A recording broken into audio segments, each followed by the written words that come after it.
The last month, May 2025, the last week specifically of May 2025, it was all about the Google I/O updates that was held on May 20 and 21st.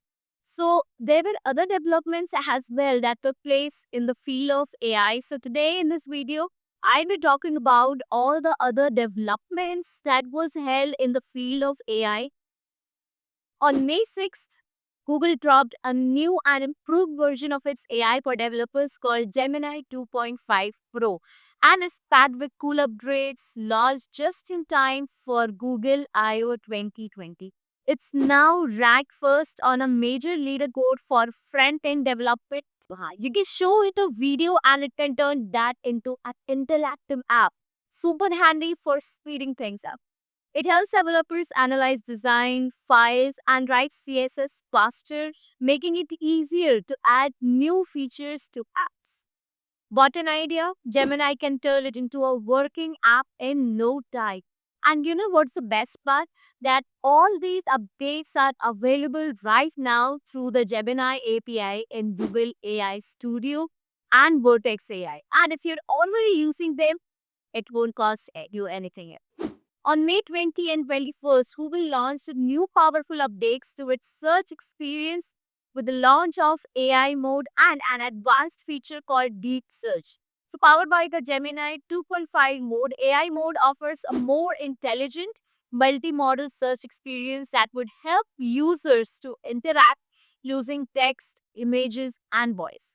It supports follow up questions and uses a technique called a query fan out to break complex queries into subtopics for better results.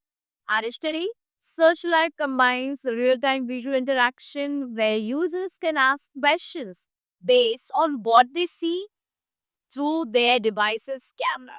What am I looking at? I see a black camera on a tripod.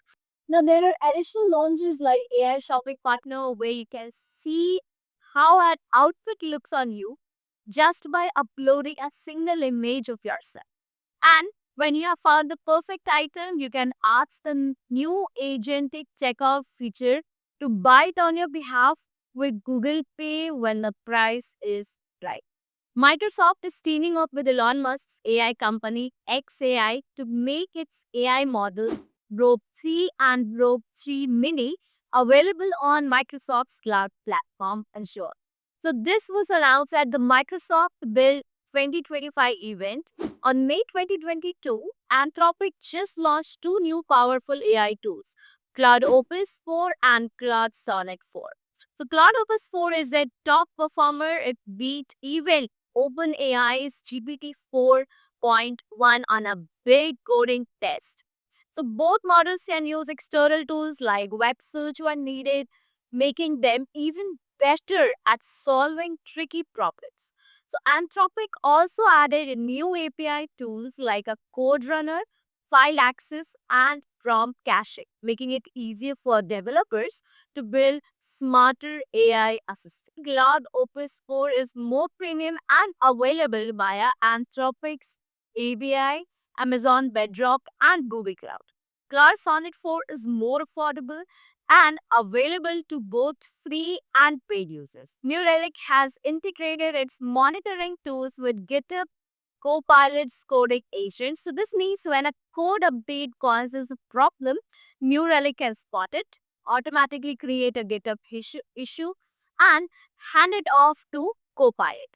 Then Copilot analyzes the issue, writes the possible fix, and create a draft pull request for the developer to review. Now, on May 16th, OpenAI launched Codex, a cloud based AI agent designed to help with software engineering tasks like writing new features, answering code related questions, fixing bugs, and suggesting pull requests. So, it's currently available as a research preview for ChatGPT Pro, Team, and Enterprise users. If you are a Plus user, you will have to wait for some time. Big name owners like Junot Diaz and Sarah Silverman are suing Meta, saying their work was used without permission or payment. The judge pointed out that if companies can just use others' work for free to build AI that competes with the original content, it could seriously hurt the market for those others. So Meta says it's all legal and a fair use, but the judge wants proof. So this case is part of a bigger fight over whether AI companies can legally train their models on stuff that's copyright. Say hello to Dr. AB 2.0 now with X-ray vision. No longer just a chatbot in a lab coat, Amy can now see things like skin photos and x-rays. So it's not just checking boxes anymore. So Amy asks smarter questions, thinks on its toes, and even knows when to say, I need more texts. So to train it without risking real patients, Google built a fake hospital with a lifelike medical drama. So it's basically Grey's Anatomy for puppets. The goal? Fewer oops moments, smarter diagnosis, and an AI that's less artificial, more intelligent.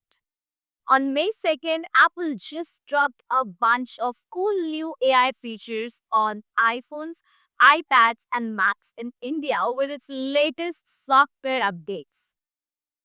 Snap a pic of something like an event invite, and your phone can pull out the info and add it straight to your calendar.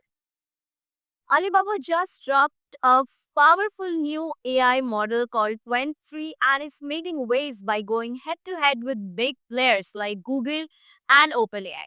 For starters, it's open source and which means anyone can use or build on it. It's super smart, can handle tons of languages, and can switch between quick replies and deep, thoughtful responses depending on a task. By making Quint 3 open to everyone, Alibaba is trying to speed up global AI progress and shake up the US dominated AI world. So that is all about AI updates in May 2025. Stay tuned for more updates like this. I'll see you in my next video. Bye bye. Take care.